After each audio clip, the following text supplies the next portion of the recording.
In front of me is ZTE Blade V70 Max, and today I would like to show you how you can change display refresh rate.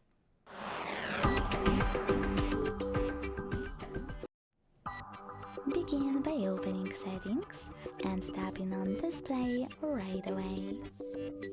Now you need to scroll down a tiny bit and click on screen refresh rate over here. Lastly, tap on the best option for you, and when you're ready, just go back.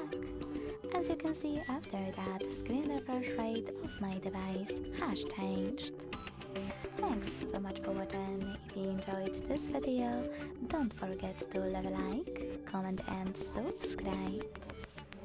Bye!